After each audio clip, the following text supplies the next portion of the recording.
देखिए, जब कभी भी कोई क्वेश्चन मुझे ऐसा मिलता है ना, जहाँ पे मेरे को आइडिया कम रहता है या फिर आता रहता ही नहीं है ना, मैं ध्यान से पढ़ता हूँ, ध्यान से ऐसे।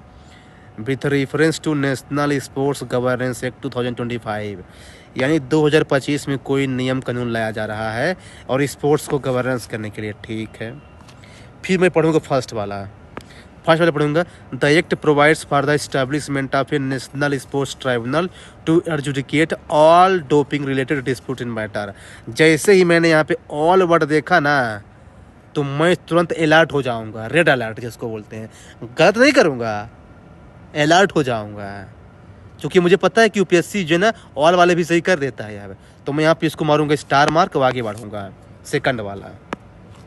The Act provides that recognized sports body receiving grants from the government shall be treated as a public authority under the right to information 2025 with respect to utilization of this। अरे भाई, ये न्यूज़पेपर में हम रोज़ सुनते रहते हैं कि जो स्पोर्ट्स गवर्नमेंट से फ़ायदा ले रहा है, गवर्नमेंट से फंड ले रहा है ना, उसका भी प्रॉपर से जो है ना पब्लिक अथॉरिटी माना जाएगा और आरटीआई के अंदर आएगा। तो मुझे लगा कि भाई 2025 में अगर नियम कानून लाया गया होगा तो ये तो किया ही होगा। कॉमन सेंस की बात है भाई, और क्यों बनाया जाएगा बताइए, कोई एक्ट है।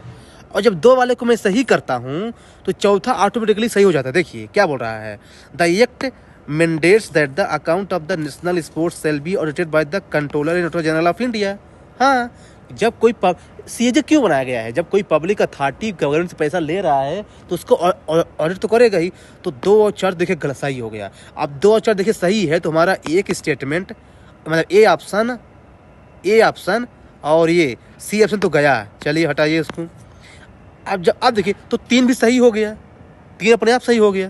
देखिए क्या बोल रहा है कि the act empower the national sports board to grant affiliation to national sports federation and to monitor their financial operations. और किससे बनाया जाएगा भाई। अब पढ़ते 1 वाला। तो अब यहाँ पे मैं 2 कॉमन सेंस यूज करूँगा कि इसने ऑप्शन भी दिया है 2, 3, 4 का। तो मुझे लगेगा अब मेरा यहाँ पे पीआईक्यू सॉल्व करने का टेक्निक आता है कि मैंने देखा है कि यूपीएससी क्वेश्चन में 4 अगर दिया स्टेटमेंट ना, तो चारों रेयर ही सही होता है। तो मैं यहाँ पे 1 सही कर दूंगा और ऊपर से ऑल भी लगाया है। तो मैंने सोचा कि ये भाई तो फिर गलत ही होगा। लगाओ।